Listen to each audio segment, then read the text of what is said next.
In our previous lesson, we talked about graphing points on a coordinate plane, drawing lines that represent relationships between your x's and y's, and we identified independent variables and dependent variables. And these are topics that we need to understand because we're trying to lead up to our last topic, which is linear regression, and that falls under the umbrella of a method in the inferential branch of statistics. So in this lesson, we're going to take one step closer to learning linear regression. There's a couple more things that we have to look at, and that's called the correlation coefficient and the coefficient of determination.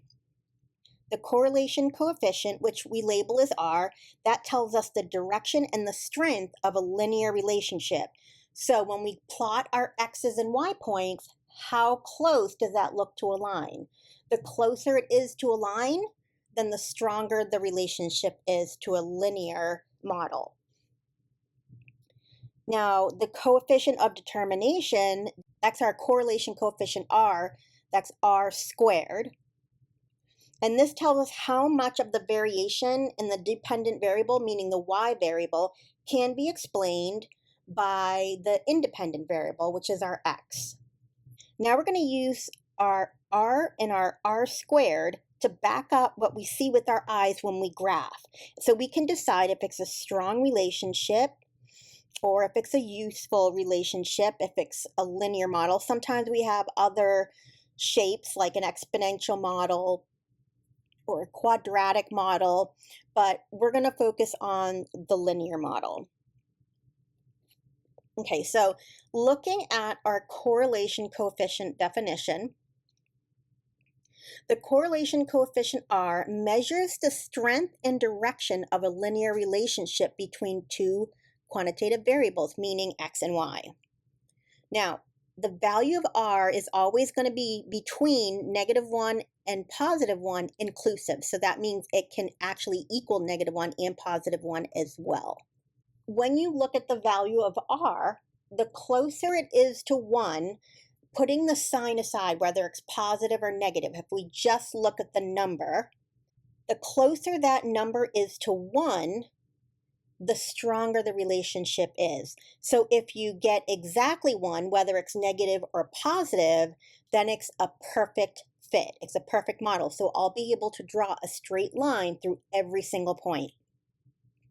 Now the sign, whether it's positive or negative, tells us which way the line is tilted, and it tells us how x and y react to one another. So if it's positive, then they're going to increase or decrease together. So they're going to do the same thing. X increases, then y is going to increase as well. So they're going to always do the same thing together.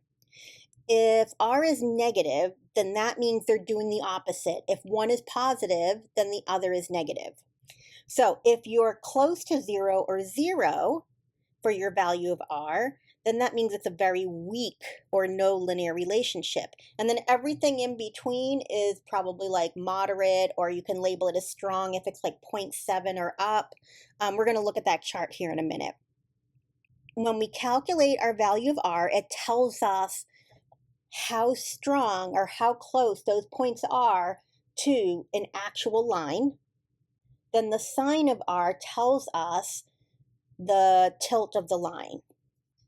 Now let's look at the coefficient of determination. That's R squared. So whatever your value of R is, if you square it, you're going to get the coefficient of determination.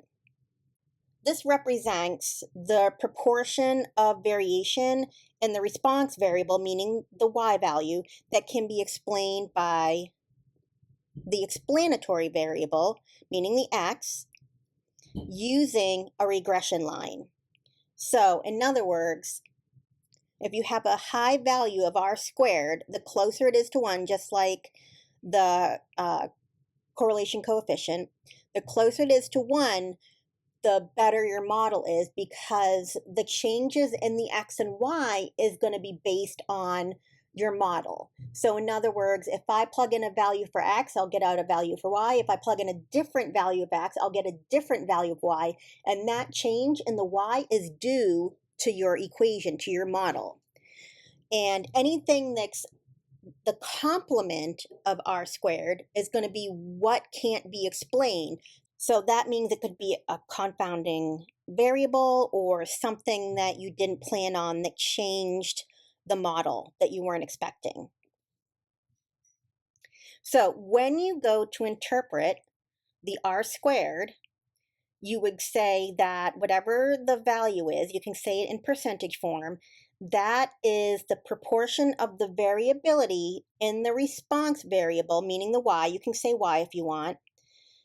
85% of the variability in the y variable is explained by the linear relationship with the x variable. And anything left over is due to other factors or randomness. So let's look at our table of R so you have an idea of what we're looking at. So I have 0 in the center, and everything above 0 is positive. Everything below 0 is examples of something negative. Now, these are just values that I picked to show you. It can be other values in between. Remember, it can be anything between -1 and 1, including -1 and 1. So if you have a positive 1, whether it's negative or positive, means it's a perfect fit. I can draw a line through every single one of those points. So every one of those points are on the line. Now, because the graph goes up from left to right, that means as x increases, y increases. That's why r is a positive 1. Now, if we look down here at -1, it's a perfect fit. I can draw a line through all of those points. It's a perfect linear fit. But the r is negative in this case because it has a negative slope. It's going down left to right. So as x increases, y decreases. Now, the values in between show different variation between the points. Like I said, the closer you get to 1, whether it's positive or negative, you're going to get closer to a perfect fit. So if you had something like positive 0.7, they're going to be close together, and you can imagine a line that comes up through there. There is still a linear correlation, but it's just not a perfect fit. And as the number gets smaller, so here's an example of positive 0.4, I can still imagine a line going up through those, but they're not very close. So this would be weak, but it's a positive correlation because it goes up left to right. Now, this is subjective. Some people like to say that 0.8 and up is strong. So it just depends on who you're talking to, but this is just kind of an estimate so you can get an idea of what we're looking at here. All right, so in these 3 examples for this lesson, we are going to find the value of r, the value of r squared, and we're going to interpret those values. Then in the next lesson, when we actually find the line that fits the data, we can use the value of r and r squared to make a determination if it's a good model or not. Okay, so to find your value of r and r squared, you're going to put your data in your spreadsheet view. I have all of mine in, for example, 1, 2, and 3 already preloaded. So if you need to, take a minute, pause the video, and put those values in.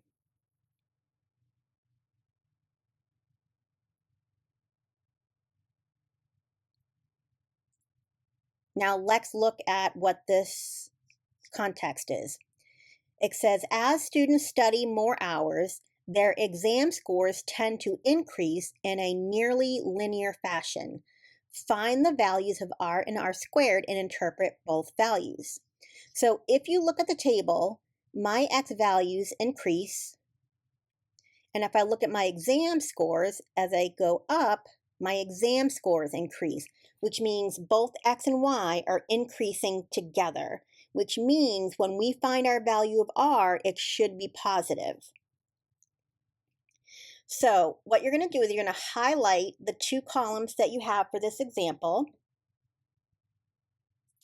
Then you're going to choose the histogram button, and you're going to choose the option that says 2 variable regression analysis.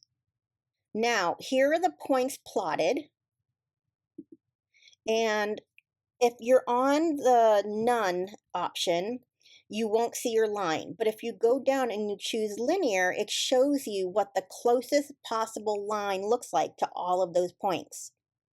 Now, the purpose of linear regression, which we'll get into more in the next lesson, is if we just have these observed points, this is data that we collected, then what if we want to figure out what happens between 2 and 4? Or what if we want to see what happens past 10? So we can use the line and plug in values of x to make estimates because the line is pretty close to all these points. It shows a linear pattern. So if you don't see your line there, use the drop-down menu to click on linear. And then up here, you can click that Sigma X button to show your statistics. And then this is where you're going to see your R and your R squared value. So your R is 0.9899. Let me put that in there. Your R squared is 0.9799. These numbers are really close to 1, which means it's a really good fit. If I move this over so we can see the graph better, you can see that this line comes really close to the data. So we should expect something close to 1. So now to interpret R, since our value of R is really close to 1, we would say it's a strong relationship. And because it's positive R, as x increases, y is going to also increase. And if you look at the graph that verifies it, I'm going to go up as I go left to right. So I'm going to say there is a very strong relationship. I should actually say specifically linear relationship between hours studying and exam scores. All right, so when you're making your interpretation for R, you want to state 3 things. You want to state if it's a negative or positive relationship, and that you can get by looking at the sign of your value of R. If you want to say if it's strong, moderate, or weak, or no correlation. And then you also want to do that in the context of the problem. Here we're talking about the hours studied. So here are the hours. So when we collected data, one person studied 1 hour and they got a score of 55. So we want to put that in our interpretation to make sure the reader understands what we're talking about. So there is a strong positive linear correlation between the hours studied and the exam score. Now, for the R squared, remember that tells us about our variability.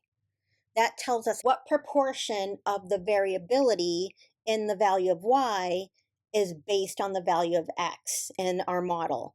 Anything past that is going to be things that aren't predicted or randomness.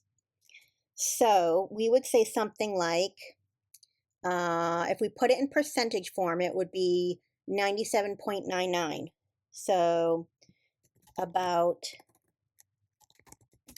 97.99% of the variation in exam scores, because that's our y variable. So we're looking at the variation in the exam scores is explained by the number of hours a student studies.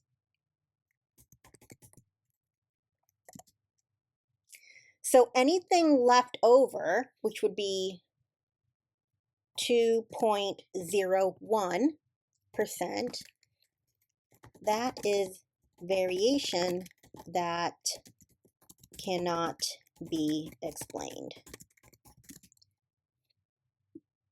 Let's look at the next example. In this example, we're talking about hours of TV versus GPA. Do the hours of TV have a relationship with someone's GPA? So let me scoot on over to my next set of values. If you don't have these values for example 2 in your spreadsheet yet, hit pause and go ahead and enter those.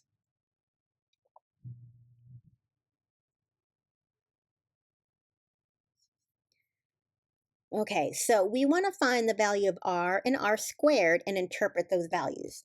So I'm going to highlight my columns for example 2. I'm going to choose the histogram button.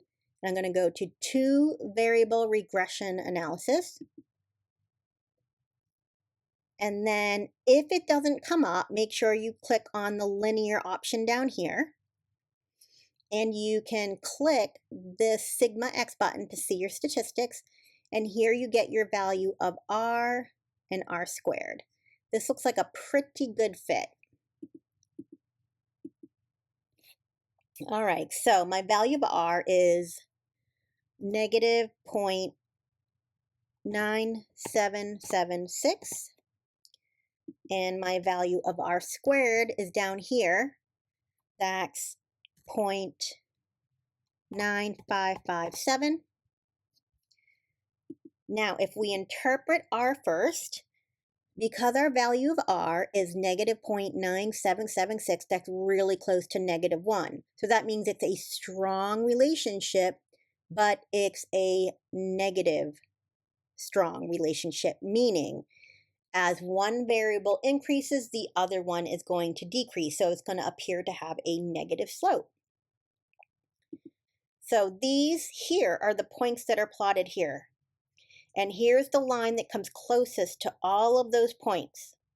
And if I trace that graph left to right, as x increases, y decreases. That's why it's a negative correlation. So for my interpretation of r, I'm going to say there is a strong negative correlation between the hours of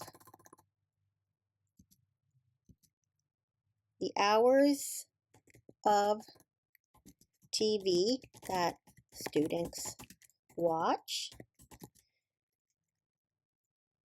and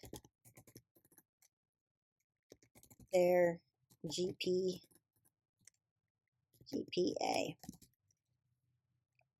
So this tells me, as here's our number of hours, that's our x value, and our y value is the GPA.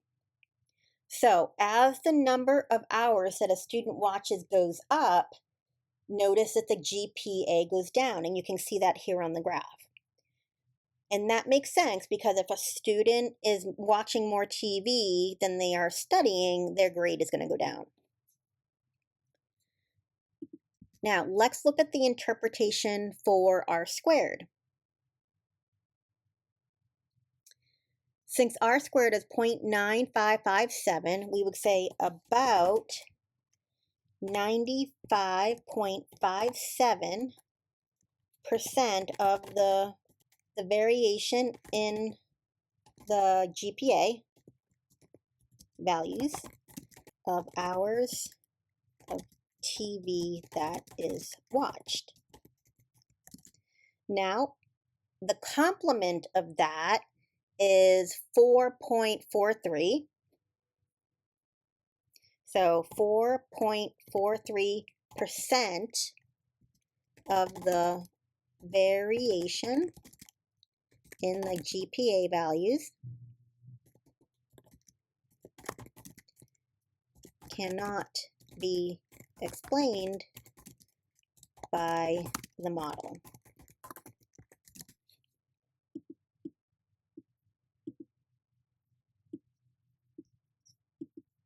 Let me make this bigger so you can read it better. All right, let's look at example 3. It says, do students with larger shoe sizes earn higher exam scores? It's kind of silly, but it's a good example to show you when the values don't have a good relationship. So we're going to find r and r squared and interpret. So I'm going to switch over to my next set of values for x and y. I'm going to highlight the values. Then I'm going to choose two variable regression analysis. Notice how the line that comes closest to all the points isn't really a good fit. These values are all over the place. It doesn't really look linear. Now, if I check my R and R squared by clicking on this button for show statistics, let's see what it is. It says my value of R is 0.0312. And the R squared is 0.001. When we look at our correlation coefficient, the R, it's really close to 0. So this is very weak. The closer it is to 0, the closer it is to having no correlation. So to interpret R, I would say there is almost no linear relationship between shoe size and exam scores. And if we want to say positive, since it's a positive value of R, we can add in there's almost no linear relationship, and I'll put in here parentheses positive. If we look at the graph, let me move this over. The line that comes closest to all those points, it's increasing very slowly. So it is a positive relationship. It's just not a good fit. All right, let's look at our interpretation for our coefficient of determination. That's our R squared. 0.1% of the variation of the exam scores